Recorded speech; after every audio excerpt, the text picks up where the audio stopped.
Boa noite a todos. Mais uma vez nós estamos juntos para compartilharmos o conteúdo maior da nossa tradição mística, racídica e cabalística. E hoje nós vamos abrir o tema Segredos Cabalísticos da Liderança.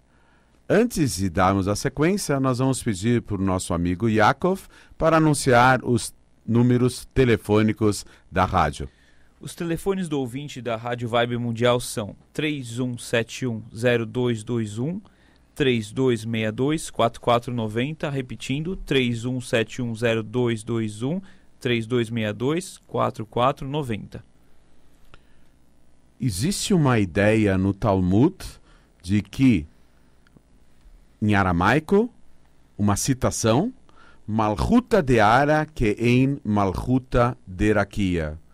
A realeza, a majestade aqui embaixo, ela é um reflexo da realeza e da majestade lá em cima, nos mundos espirituais, nos mundos acima do tempo e do espaço.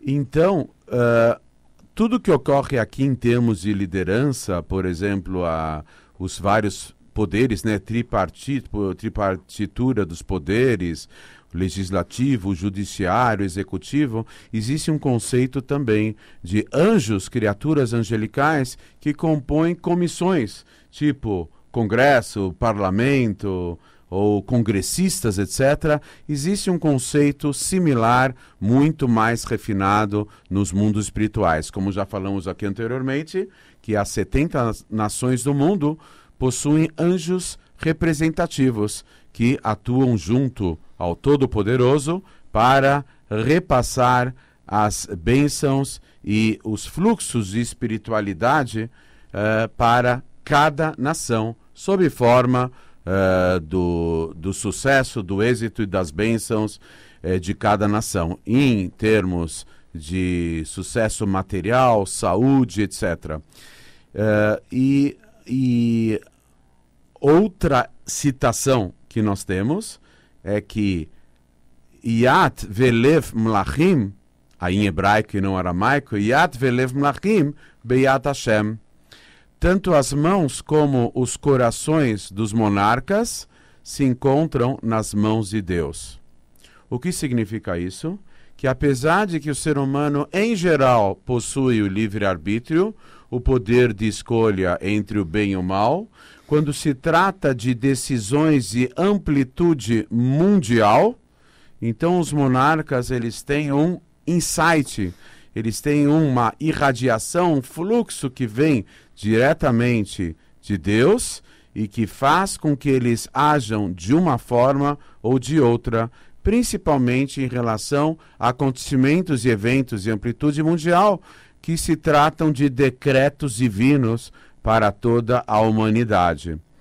Esse é mais um conceito do Talmud. Em relação a uma passagem da Torá, nós vemos que Moshe Rabbeinu, Moisés, o maior líder de todos os tempos, quando ele está se despedindo do povo de Israel, poucos dias antes de falecer, e ele está preparando o povo para adentrar, conquistar a terra prometida, ele diz o seguinte: o que Deus quer de vocês? Tão somente temê-lo. O que Deus já quer de vocês? Só temê-lo. Pergunta o Talmud sobre essa passagem. Será que temer a Deus é algo tão simples? Na linguagem talmúdica, é algo pequeno? Responde o Talmud: para Moshe, para Moisés, era. Se nós formos analisar essa citação, ela não é muito lógica. Por quê? Porque Moshe estava se referindo ao povo de Israel. Ele estava perguntando para todo o povo presente antes de entrar na terra sagrada, antes de Moshe falecer. Moshe perguntou: o que Deus quer de você, de vocês, de vós? Tão somente temê-lo. Então, se ele estava inquirindo, questionando o povo, a resposta não poderia incidir sobre o próprio Moshe. O Talmud responde: para Moshe era fácil, era algo pequeno temer a Deus.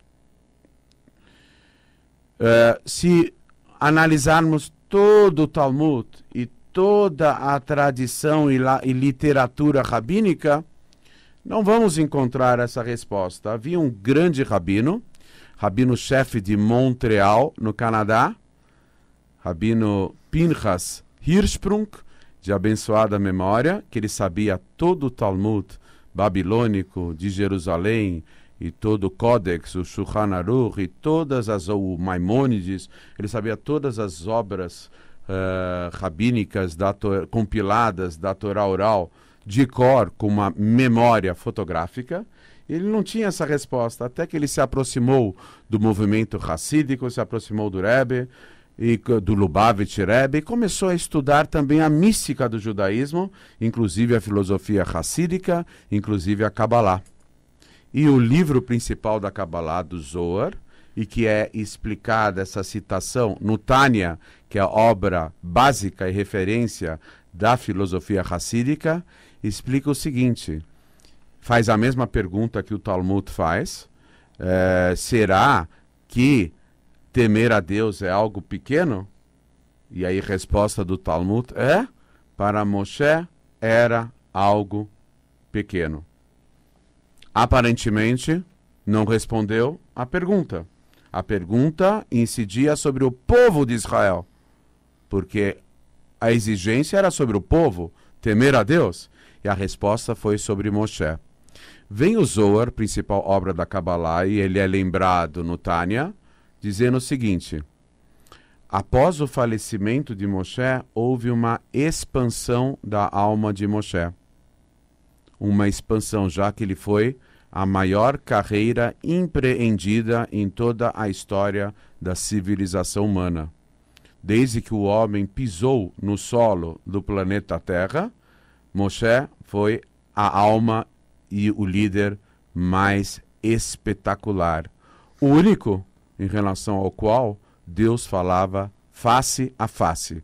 Apesar que Deus não tem cara, não tem semblante, não tem corpo, mas o nível de revelação de Deus para Moshe era comparável a uma pessoa que fala com a outra face a face, uma na frente da outra.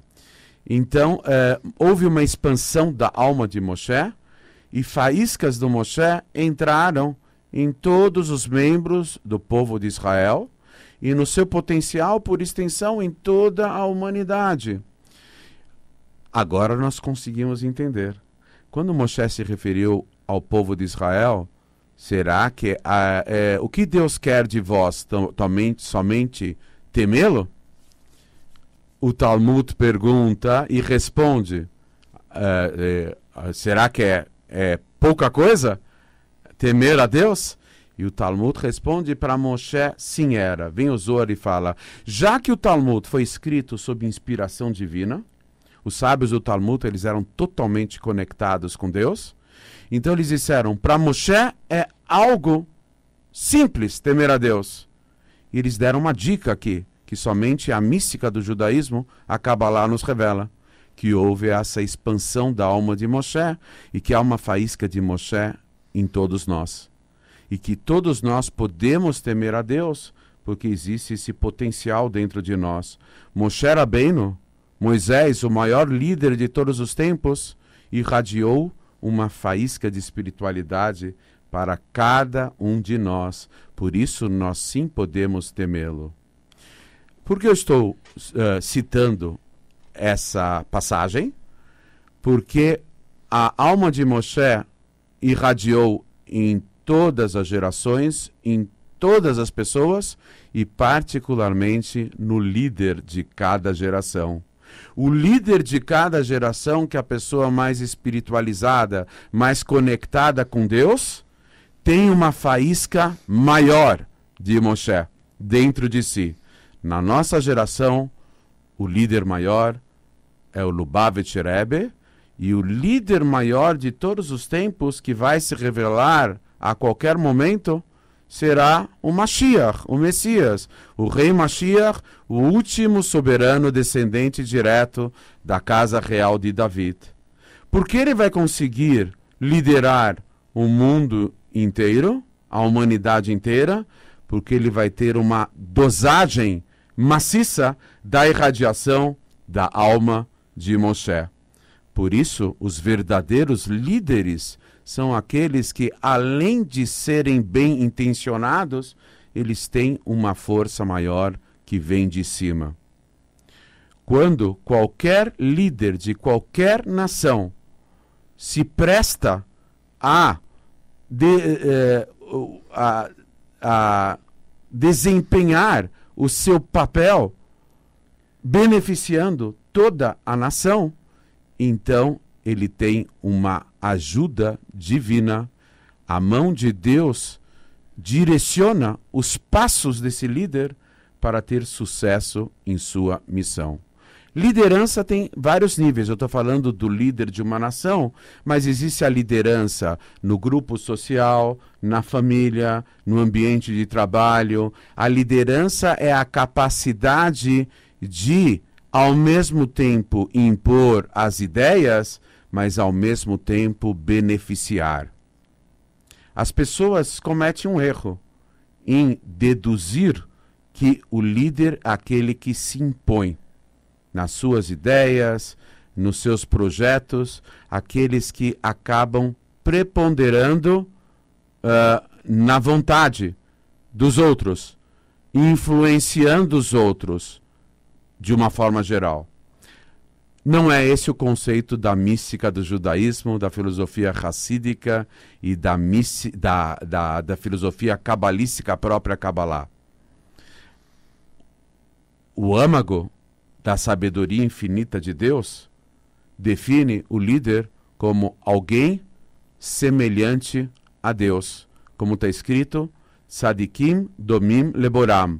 As pessoas iluminadas se assemelham a Deus. Porque a principal característica do bem absoluto é beneficiar. E para poder beneficiar, tem que haver beneficiários. A principal característica do verdadeiro líder, que em qualquer nível de liderança reflete o divino, é também beneficiar. A imposição das ideias, a orientação e a capacidade de influenciar a opinião alheia só é justificável quando se pode beneficiar. Então, vem a mística e nos diz que um líder bem intencionado é aquele que quer beneficiar o próximo. Então, Deus o abençoa e o coroa com a capacidade espetacular de poder influenciar os outros. É claro que no mundo presente há um equilíbrio de forças. E tudo que existe no campo da santidade, existe no campo antagônico à luz, antagônico à santidade. Assim como existem lideranças positivas, infelizmente nós temos lideranças negativas, mas essas não são as verdadeiras. Essas são a distorção do verdadeiro sentido de poder influenciar o próximo. Que realmente, nos conscientizando dessas ideias tão importantes sobre o verdadeiro líder, possamos nos preparar devidamente para receber aquele que se revelará com a iminente redenção, o maior líder de todos os tempos, aquele que refletirá o Moshe Rabbeinu, aquele que refletirá mais do que todos, o próprio Todo-Poderoso, Criador dos céus e da terra, o justo Mashiach, que, além de ser o maior líder de todos os tempos, será uma pessoa extremamente humilde para canalizar as bênçãos do Todo-Poderoso, totalmente anulada perante Deus, para desempenhar a contento a sua maior liderança a qualquer momento, e a qualquer momento, mesmo se Deus quiser. Amém. Rabino, a Sabrina pergunta: o dicionário define o líder como uma pessoa que possui autoridade e poder para comandar. Isso vem de um certo mérito pessoal do líder ou já um destino e vontade de Hashem, o líder ser líder? Então, nós vamos buscar a resposta dessa pergunta no Midrash, que fala sobre Moshe Rabbeinu. Moshe, o maior líder de todos os tempos, ele tinha piedade, ele tinha misericórdia. Ele viu que uma ovelha de seu rebanho se afastou, e se afastou tão longe a ponto de não conseguir retornar ao rebanho. E ele viu que a ovelha caminhou para o lugar errado, ela estava sedenta. Ele a pegou no colo, deu água, deu de beber para a ovelha e com piedade e com compaixão levou-a de volta para o rebanho. Ela estava muito fraca para andar. Aí saiu uma voz celestial, Deus se manifestou nas alturas, dizendo: esse Moshe, ele cuida tão bem do seu rebanho, eu vou indicá-lo a cuidar bem do meu rebanho, do povo de Israel. Já que ele é um líder na pequena esfera, já que ele tem bondade a tal nível de se sacrificar carregando um animal a uma distância para favorecê-lo com piedade dele, esse piedoso será o meu líder do meu povo, do meu rebanho. Para ser um líder, tem que ter características de liderança. Precisa nascer com dons diferenciados e ser abençoado por Deus. Então, a receita certa para essa bênção é a pessoa ter piedade, misericórdia. A partir desse sentimento tão nobre, ele pode se tornar um grande líder. Quem tiver essa característica tão importante. Agora o contrário, Rabino. A Rebeca cita: Rav, e quando o líder é ruim, corrupto ou até mesmo sombrio, como a gente já viu na história da humanidade, lideranças extremamente sombrias, também é um decreto divino? Então, como eu disse no comecinho da nossa exposição, Lev Beat Melachim Beat Hashem, as mãos e os corações dos soberanos estão nas mãos de Deus. Então é verdade que um líder maligno, como tivemos monstros, principalmente no século XX, né, como Hitler, Stalin e tantos outros, que eram genocidas, eram serial killers, matadores em séries que acabaram distorcendo a sua liderança, fazendo mal. Por um lado, eles acabam, mesmo que inconscientemente, atendendo a um decreto divino. Por outro lado, eles acabam arcando com as consequências de sua atuação destrutiva. Então, um exemplo disso é o Titus, o imperador romano. Com a sua liderança, ele causou uma mortandade na terra de Israel e destruiu o templo. Ele ainda se atreveu a enfrentar Deus. Ele teve um fim triste. Um inseto cresceu no cérebro dele, ele tinha dores atrozes e ele decretou que após a sua morte, após um sofrimento terrível, que o seu corpo fosse cremado e que as suas cinzas fossem espalhadas nos 7 mares para que o Deus de Israel não pudesse encontrá-lo. A cabeça de um idólatra. E o sobrinho dele, chamado Unclus, se converteu ao judaísmo.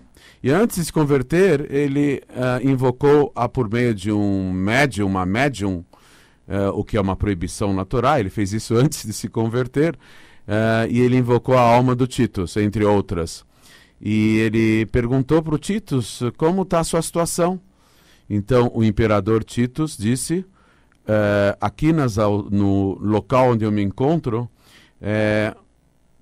me cremam diariamente, espalham as cinzas de meu corpo espiritual nos 7 mares aqui em cima e depois me recompõe, eu sou cremado, e eu sou dividido, eu sou juntado continuamente.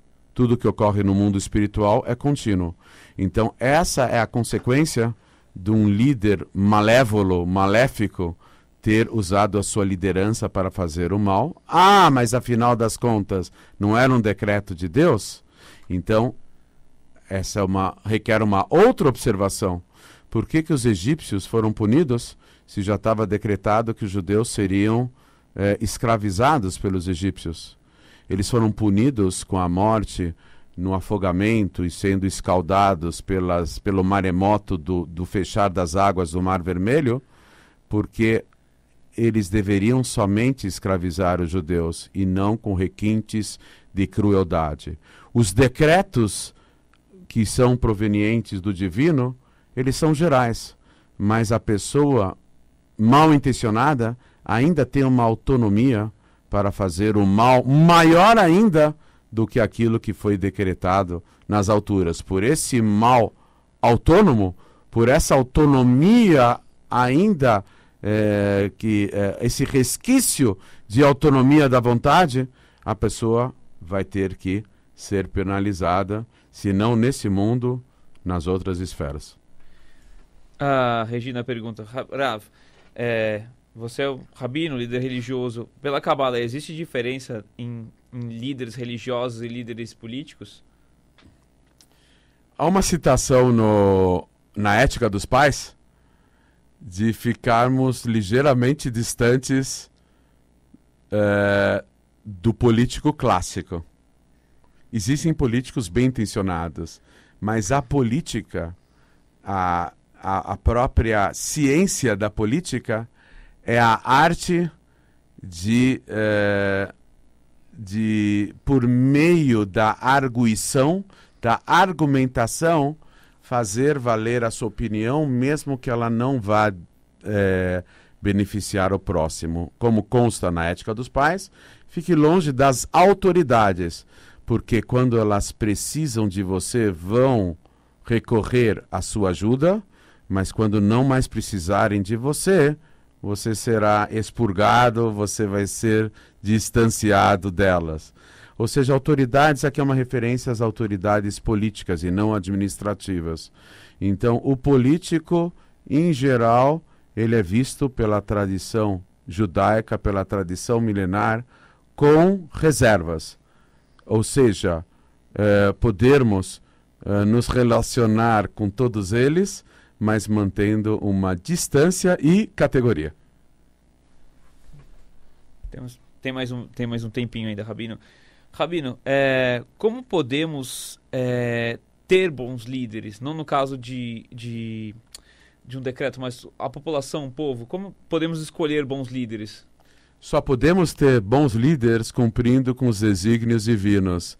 Para o povo de Israel, por meio das 613 mitzvot, preceitos bíblicos, e para todas as nações do mundo, as 7 leis universais, que são válidas dos descendentes de Noé, Bnei Noach, um movimento que está crescendo paulatinamente no mundo inteiro, particularmente aqui no Brasil.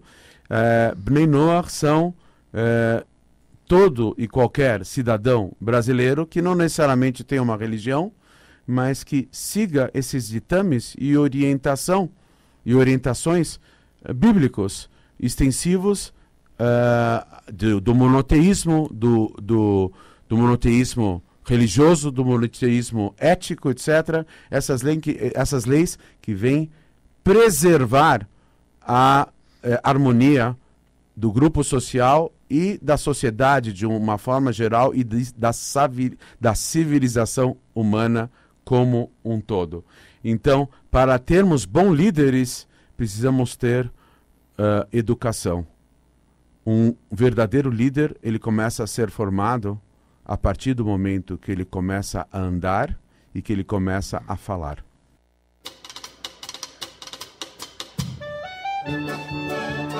Você acabou de ouvir na Vibe Mundial o programa Segredos Cabalísticos com o Rabino Shimon Brand.